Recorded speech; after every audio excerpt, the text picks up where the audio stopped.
Hello friends, मैं अवधेश सिंह स्वागत करता हूं आपके अपने चैनल एएसएल स्टडी में। तो जेसीसी सीजीएल 2022 पर का ये वीडियो आपके लिए बहुत ही कारगर सिद्ध होने वाला है, तो बस वीडियो के आप अंत तक बने हुए रहिएगा। आज हम इस वीडियो में बहुत सारे पॉइंट्स को कवर करने वाले हैं, जैसे कि 2 मार्च के फैसला को लेके या फिर केस को लेके। तो बहुत सारे पॉइंट्स को हम कवर करने वाले हैं। इन पॉइंट्स को हम ऑलरेडी यहाँ लिख भी चुके हैं, लेकिन इन पॉइंट्स को इंट्रोड्यूस करने से पहले सबसे पहले मैं ये जो लास्ट पॉइंट लिखा हुआ है इसको मैं आपके समझ रखना चाहूँगा। ये लास्ट पॉइंट क्या है कि चीज़ों को प्रैक्टिकली सोचना सीखो। सर क्या कि चीज़ों को प्रैक्टिकली सोचना सीखो, सिर्फ हम जैसे यूट्यूबर्स के भरोसे मत बैठो, क्योंकि ये ज़िंदगी आपकी है और इसका हर फैसला लेने का दायित्व भी आपका है। ये लाइंस मैंने यहाँ क्यों लिखा है, बस अब वीडियो के अंत तक बने हुए रहिएगा। आपके सारे प्रश्नों का आपको उत्तर इस वीडियो में मिलेगा, और जितने भी संदेह हैं, चाहे जेसीसी सीजीएल के एग्जाम डेट को लेके हो या जेसीसी के द्वारा जितने भी एग्जाम को नोटिफाई किया गया या उसके नोटिफिकेशन आया जिसका फॉर्म भराया जेसीसी, मतलब कि जेसीसी के तहत जितने भी पोस्ट आपको ऑफर किए गए हैं, जितने भी पोस्ट आपको इंट्रोड्यूस किए गए हैं, उनके एग्जाम डेट को लेकर अगर आपको किसी भी तरह का संदेह है तो उस संदेह का निवारण आपको इस वीडियो में मिलने वाला है। तो बस वीडियो को आप एकदम स्थिरता के साथ देखिए और एक कंक्लूजन पे हम जाएंगे। तो इसमें तर्क वितर्क भी अपने आप के साथ आप कीजिएगा कि जो चीज़ें मैं आपके समक्ष आज रखने वाला हूँ, 15-20 मिनट की ये वीडियो होगा। 24 घंटा का समय आप कहीं ना कहीं आधा घंटा 1 घंटा इधर जरूर बिताते होंगे। बस ये 15-20 मिनट आप मेरे साथ बने हुए रहिए। अगर आप स्ट्रगलर हैं, स्ट्रगलर इन द सेंस कैसा, अगर आप जनरल कंपटीशन की तैयारी कर रहे हैं, sir I am talking about कि जनरल कंपटीशन, सिर्फ जेसीसी सीजीएल के लिए नहीं बोल रहा हूं मैं। अगर आपको एक नौकरी का ललक है, क्योंकि ये जो सिस्टम है ना सर, इस हिसाब से महे हुए हैं स्ट्रगलर्स को, इस हिसाब से मतलब उनके मानसिक स्थिति के साथ इस हिसाब से खिलवाड़ हो रहा है, इस सिस्टम की वजह से बोलूँ या जो भी रीजन हो, बहुत दुविधा में है लोग। अब इस दुविधा से पार वो कैसे पाए, पढ़ के या कुछ और करके। बने हुए रहिए अंत तक, सारे प्रश्नों का उत्तर मिलेगा आपको। तो पॉइंट्स अगर मैं सबसे पहले कवर करना चाहूं तो पहला पॉइंट्स मैंने क्या लिखा है सर कि 2 मार्च का फैसला क्वेश्चन मार्क। अब इस पॉइंट से आप ऑलरेडी अवगत हो भी चुके होंगे कि 2 मार्च को फैसला आने वाला था नियोजन नीति को लेके। बहुत बेसब्री से इंतजार भी था। जिन्होंने भी जेसीसी सीजीएल का फॉर्म भरा था, जो ऑप्ट किए थे, मतलब एग्जाम ऑप्ट करने वाले थे, बहुत बेसब्री से इंतजार था 2 मार्च को। क्योंकि सुनने में तो ऐसा भी था कि 2 मार्च को एकदम 100% आपका फैसला आ जाएगा। पहला नंबर पर केस था, सब चीज सेट था, ठीक। लेकिन हुआ क्या कि जज साहब बैठे ही नहीं। तो जब जज साहब बैठे ही नहीं तो फिर फैसला नहीं हुआ। खैर, आगे क्या पॉइंट्स लिखा है मैंने कि अगर सरकार हारती है तो आपका एग्जाम डेट क्या होगा। अगला पॉइंट लिखा कि अगर सरकार जीतती है तो आपका एग्जाम डेट क्या होगा। अब यहां तर्क वितर्क में अभी मत जाइएगा, तर्क वितर्क तो हम करेंगे ही, क्योंकि बहुत सारे लोग अरे कैसे जीत जाएगी, नियोजन नीति गलत है। मैं भी मानता हूं कि नियोजन नीति गलत है, लेकिन सारे कॉन्सिक्वेंसेस को हम लेके चलेंगे। क्या मैंने आपको बताया कि अगर सरकार जीतती है तो एग्जाम डेट क्या होगा। तीसरा इसका क्या कॉन्सिक्वेंसेस है कि यदि केस का डेट फिर से एक्सटेंड हुआ तो एग्जाम डेट क्या होगा। यही 3 ऑप्शन हैं सर, चाहे तो सरकार जीतेगी या हारेगी या एग्जाम डेट एक्सटेंड होगा। तो इन तीनों को आज हम अच्छे से थोड़ा सा स्टडी करने वाले हैं, ठीक। आगे मैंने क्या लिखा है कि आपको क्या करना चाहिए, क्या सिलेबस को फिर से देखने की जरूरत है, ठीक। और यहां पे मैंने एक साइट जेसीसी का भी इंट्रोड्यूस किया है कि www.jssc.nic.in। क्यों किया है, क्या है ये पॉइंट्स समझना स्टार्ट करते हैं। जैसे पहला पॉइंट्स कि 2 मार्च का फैसला आपको पता होगा कि नहीं हो पाया। सर क्यों नहीं हो पाया, क्योंकि जज साहब नहीं आए तो फैसला नहीं हुआ। अगला अब डेट कब है, ये डेट भी आपके समक्ष नहीं रखा गया है। हो सकता है कि 2 दिन में सुनवाई हो जाए, हो सकता है 1 सप्ताह में हो जाए, हो सकता है 10 दिन में हो जाए, एक डेट नहीं रखा गया है। तो क्योंकि जज साहब आए नहीं तो फैसला हुआ नहीं, ठीक। अब थोड़ा सा डिटेलिंग करते हैं पहला पॉइंट का कि 2 मार्च का जो फैसला होने वाला था उस पर। इसके पहले के वीडियो में मैंने आपको कहा था कि अगर एग्जाम डेट मान लीजिए आपका एक्सटेंड होते रहा और जो टेंटेटिव डेट है उस तय समय पर अगर आपका एग्जाम हो गया, मतलब कि जैसे 3 अप्रैल आपको इंट्रोड्यूस किया, मान लीजिए कि 3 अप्रैल का आपका जेसीसी सीजीएल का एग्जाम होने वाला है और इधर केस का फैसला आने वाला था जो कि अब नहीं हुआ 2 मार्च को। अब मान लीजिए ये 3 अप्रैल के बाद का अगर डेट किसी तरह पड़ जाता है एक्सटेंड होके और इसके पहले आपका एग्जाम हो जाता है, तब क्या करोगे आप, है ना? क्योंकि ऑप्शंस तो है। अब यहाँ बहुत सारे यूट्यूबर्स आपको ये भी बोल रहे हैं कि नहीं हो सकता है अप्रैल में एग्जाम। क्यों नहीं हो सकता सर? क्योंकि 10th का एग्जाम है, तो 11th का एग्जाम है, तो 12th का एग्जाम है। बहुत सारों का कहना है कि अभी तो फॉर्म ही भरा रहा है, कैसे पॉसिबल है, हाउ इट इज पॉसिबल कि एग्जाम हो जाए तय समय पर?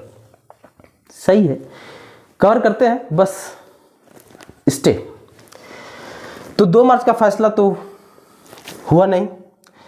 चलिए हम यहां से कवर करना स्टार्ट करते हैं कि अगर सरकार हारती है तो आपका एग्जाम डेट क्या होगा। पहला पॉइंट, अरे ये आपको पता है कि नियोजन नीति है गलत, हम भी मानते हैं कि नियोजन नीति गलत है सर। सरकार मान लीजिए कि हार गई, इसमें नियोजन नीति में हार गई, तो एग्जाम डेट क्या हो सकता है फिर जेसीसी सीजीएल का, है ना? अब हम थोड़ा सा डिटेलिंग करते हैं इसको। इसके पहले शायद आपको कोई इस हिसाब से रखा हो आपके समझ सर, बस आप एनालाइज कीजिएगा। वीडियो देखने के बाद आप सोचिएगा जरूर इस वीडियो के बारे में, 100% आप सोचिएगा, ना चाहते हुए भी।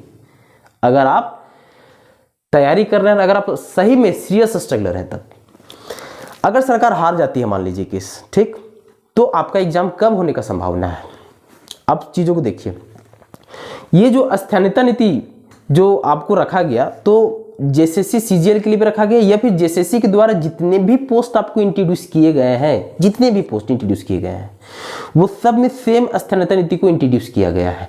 टेक्निकल में जहां बात था वहां 10th आपको झारखंड से होना चाहिए था, बाकी 12th आपका कहीं से भी हो, ग्रेजुएशन आपका कहीं से भी चलता है, लेकिन 10th झारखंड से होना चाहिए। बाकी जैसे अगर हम जेसीसी सीजीएल की बात करें तो उसमें 10th और 12th दोनों झारखंड से होना चाहिए था, तो इसी पे केस है।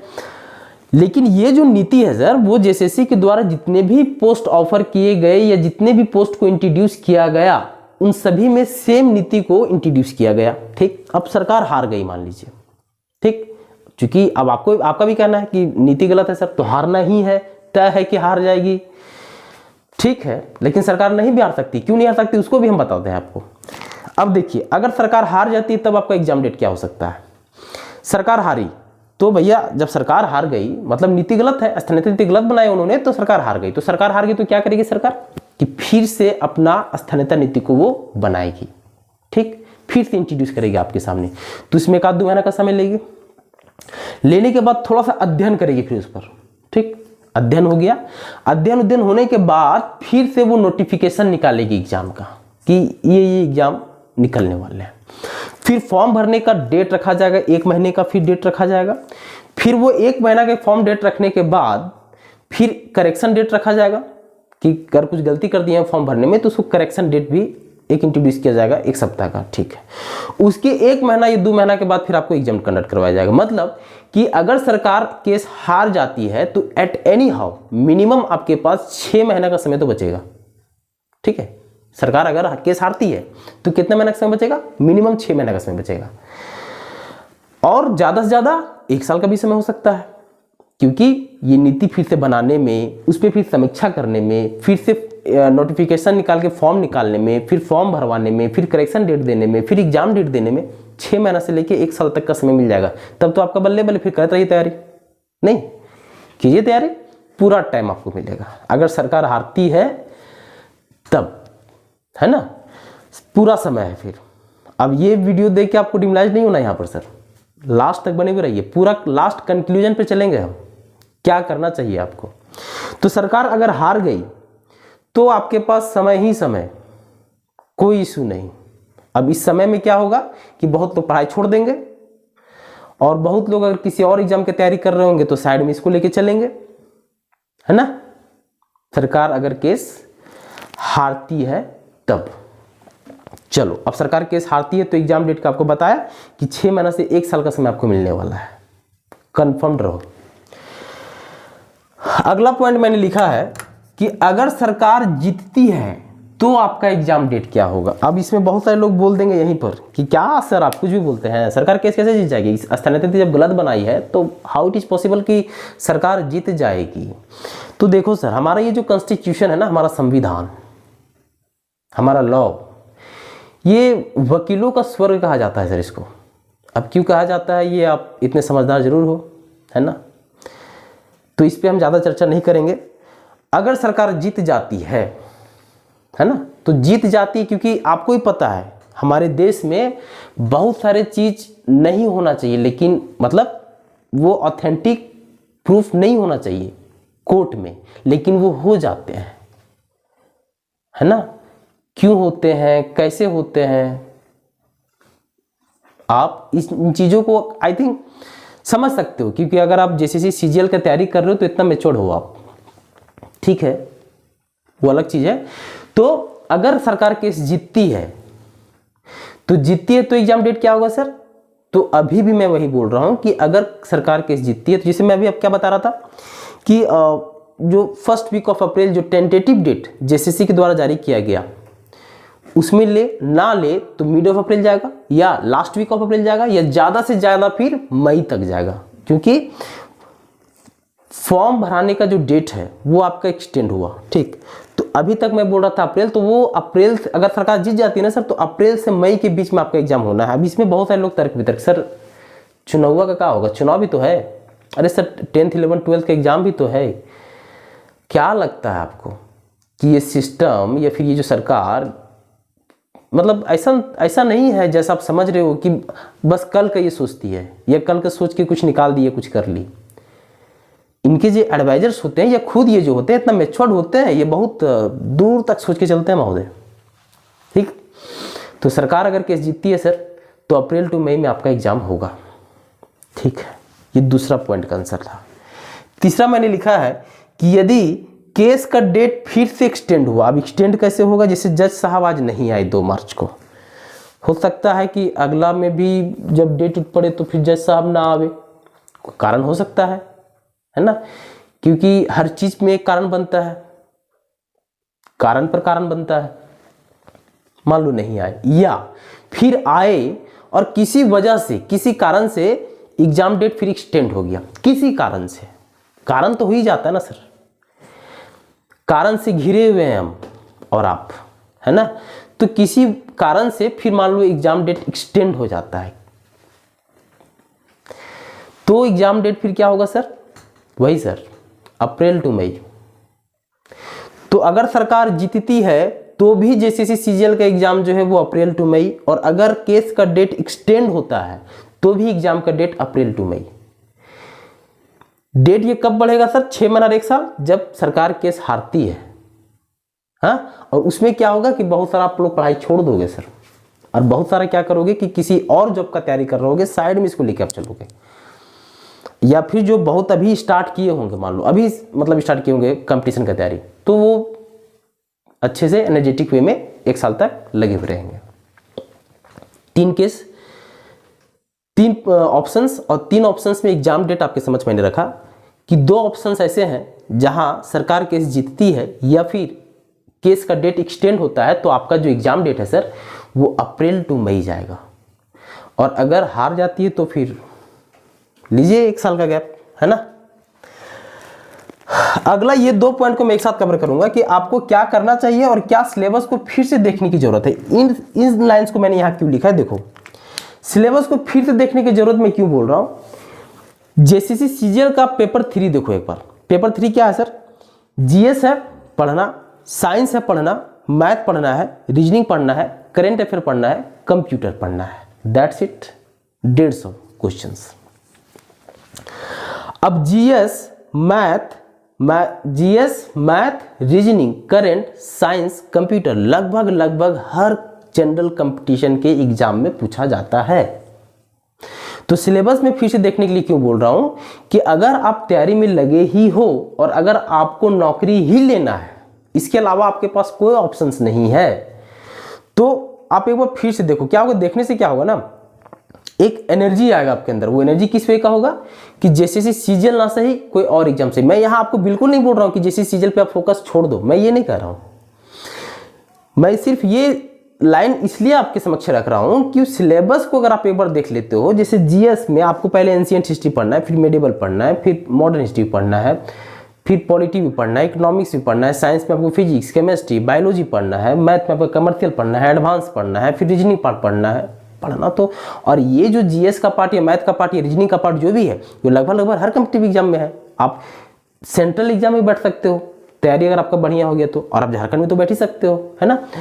तो सिलेबस को फिर से एक बार देखो, अपने आप को थोड़ा सा एनर्जेटिक करने के लिए, और बढ़िया से पढ़ाई कर लो, ताकि एक तो क्या होगा ना कि बढ़िया से पढ़ाई होने से क्या होगा कि जैसे सीजल कटअप तो जाएगा हाई, नो डाउट, तो आप उस कटअप में आ भी जाओगे। साथ ही साथ अगर मान लो किसी रीजन से अगर एग्जाम एक्सटेंड होता है, या कुछ भी हो सकता है ना सर, कुछ भी कहीं भी कुछ भी होता है या हो सकता है, तो अगर आपका तैयारी बढ़िया हो जाएगा पेपर 3 में, तो आप लगभग हर एग्जाम में बैठने के लिए सक्षम होंगे।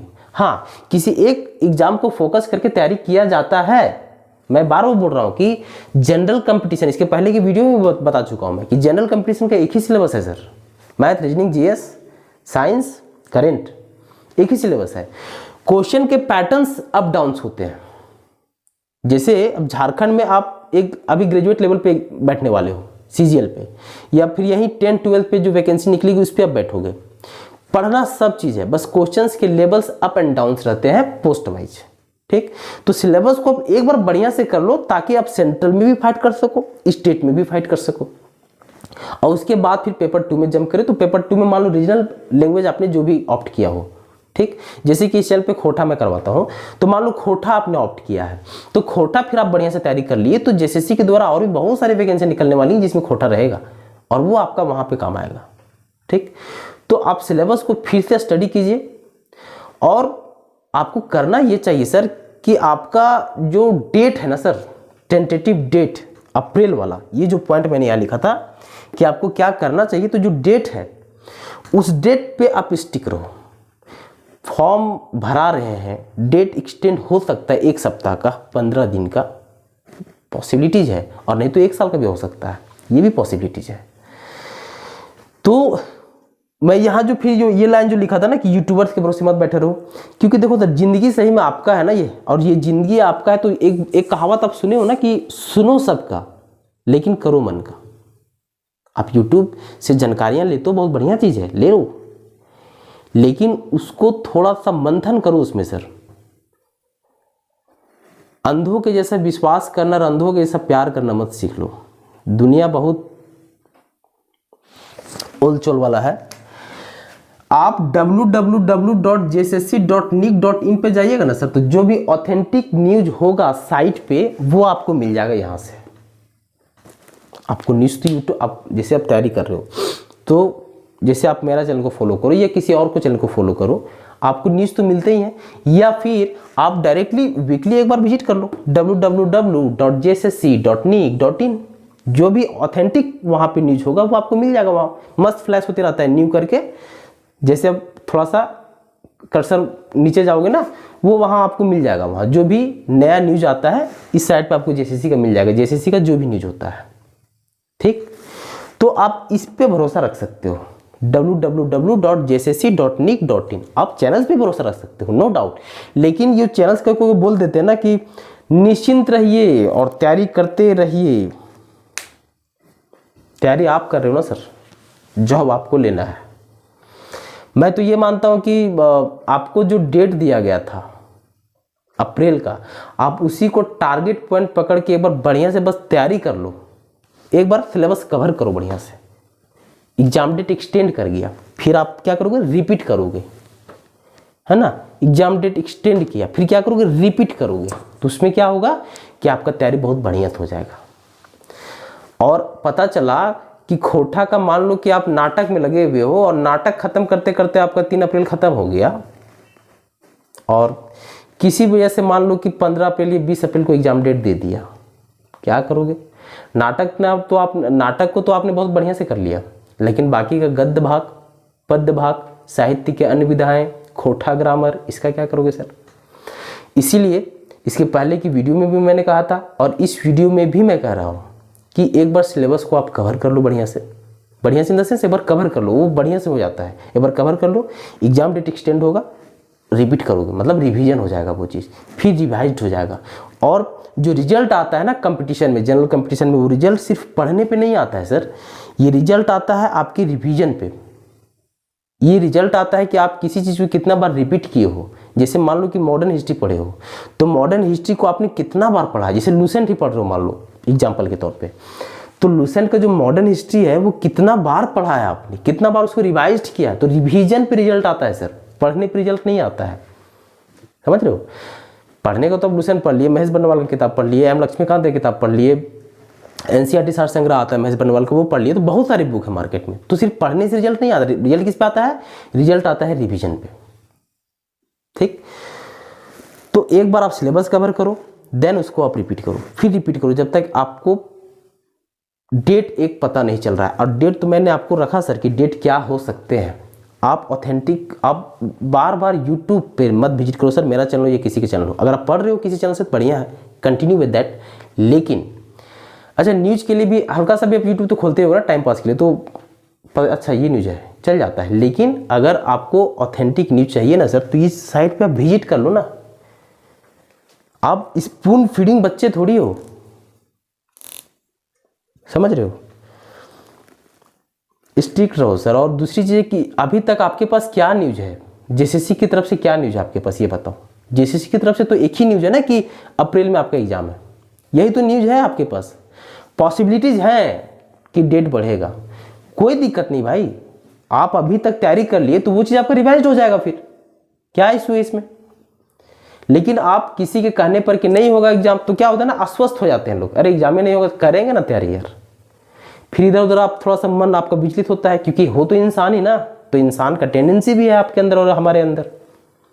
तो इसीलिए इधर उधर का बात मत सुनो। ये जो डेट आपको इंट्रोड्यूस किया गया, मानता हूं कि उसमें 1 सप्ताह 15 दिन 20 दिन का एग्जाम डेट एक्सटेंड हो सकता है मैं ही चला जाए, लेकिन वो तो बढ़िया चीज़ है, क्योंकि आपके पास समय कितना है। आज ये जब मैं वीडियो बना रहा हूँ सर, आज 3 मार्च का डेट है, हाँ, तो समय आपके पास 1 महीना बचा, वो टेंटेटिव डेट के हिसाब से। 15-20 दिन अगर आपको ज़्यादा मिल जाता है तो रिवाइज हो जाएगा वो। और नहीं तो मैंने आपको बताया कि सरकार केस हारती है तो खेला ही अलग है फिर। तो चीज़ों को समझना और थोड़ा सा तोड़ना सीखो। किसी के कहने पर कि एग्जाम नहीं होगा, या फिर जैसे मैं ही कह रहा हूँ तो सिर्फ मैं ही कह रहा हूँ इसीलिए आप विश्वास कर लो, ये जरूरी नहीं है। आप चीज़ों को सोचो ना, अपने हिसाब से सोचो कि क्या ये ऑथेंटिक है, क्या ये प्रैक्टिकल है, ये जो मैं कह रहा हूं क्या इस पे चलना उचित होगा। चीजों को सोचना सीखो सर। और कमेंट्स इसके I think last 3rd video जो था उसमें कमेंट्स भी 1-2 आए थे कि क्या सर आपको जो बोलते हैं, अभी तो चुनाव उनाव है, कहाँ है एग्जाम, कौन सा भ्रमण में पड़े हुए हो सर आप। आपको कॉल आया था क्या कहीं से कि नहीं चुनाव पहले होगा, या जो आपको बताते हैं यूट्यूब पे माननीय हेमंत सोरेन जी से बातचीत होता है क्या उनका। भाई हम तो अब जो पेपर ऊपर में आता है हल्का फुल्का इधर से हम अपडेट रहते हैं, और आई थिंक मेरे हिसाब से सब इसी तरह अपडेट रहते हैं। तो आपको भ्रमित कर दे, क्योंकि तैयारी आप कर रहे हो, जॉब आपको पकड़ना है,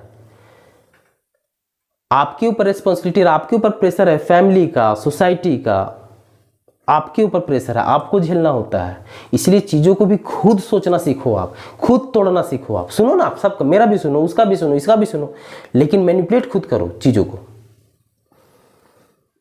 और दिल को बेवकूफ़ जरूर बनाओ सर कि हाँ एग्जाम 3 अप्रैल को है, तैयारी कर जाओ एक बार बढ़िया से। डेट मिला रिवीजन, डेट मिला रिवीजन। और यहाँ मैं आपको संदेह में नहीं रख रहा हूँ, यहाँ मैं तो आपको क्लियर कर रहा हूँ कि 2 फेज में आपके एग्जाम जो है, मतलब 2 केस जो बताया कि अगर सरकार केस जीतती है या फिर एग्जाम डेट एक्सटेंड होता है, तो दोनों केस में जो एग्जाम है वो अप्रैल टू मई, मेरे हिसाब से अप्रैल टू मई हो सकता है। मेरा भी किसी से बात विचार नहीं हुआ है, मैं अपना सोच आपके समझ रख रहा हूँ कि अप्रैल टू मई एग्जाम हो सकती है। और अगर हारती है तो 6 महीना से 1 साल। सोचिएगा कि अब इसलिए ये भी आप सोचो ना कि जैसे कि सेम नीति हर जगह इंट्रोड्यूस की ना, तो जितना भी वैकेंसियां वो निकाली सभी को वापस लेना पड़ेगा उसको। एक तो आई थिंक टेक्निकल था जेसीसी का, उसका शायद एडमिट कार्ड भी आ चुका था। आई थिंक एग्जाम का क्या है, शायद मैं उतना अपडेट अभी हूँ नहीं, शायद एग्जाम भी हो गया हो, एडमिट कार्ड तो आ चुका था, है ना, तो उसको भी वापस लेना पड़ेगा। और संविधान तो है ही वकीलों का स्वर्ग। समझो, और खुद के लिए पढ़ रहे हो तो खुद के लिए स्टैंड भी लो, और खुद के लिए मेंटली स्टैंड लो अपने लिए। आप क्या हो सकता है और किस हिसाब से हमको पढ़ना है, क्योंकि जैसे मैं अभी आपको बोल के गया, हो सकता है कि कोई अपना सोच आपके समक्ष फिर रखे, आप उसका वीडियो देखोगे। यह हो सकता है मेरा ही वीडियो देख के कोई थोड़ा सा 19-20 इसमें चेंज करके आपके समझ फिर रख दे। मार्केटिंग है सर, समझा करो। मैं तो इतना क्लियर इसलिए आपके समझ बोल पाता हूँ क्योंकि हो सकता है मेरा चैनल उतना बड़ा नहीं है, या हो सकता है उतना बड़ा करने का मुझे इच्छा ना हो, कुछ भी हो सकता है। इसीलिए मैं क्लियर रखता हूँ आपके सामने कि पढ़ाई से कभी मत हटो, पढ़ते रहो। जो डेट आपको ऑफिशियली इंट्रोड्यूस किया जाता है उसी को टारगेट पॉइंट मानो आप। Thank you so much. मिलते हैं अगला वीडियो में खोटा के किसी एक टॉपिक के साथ। Bye bye.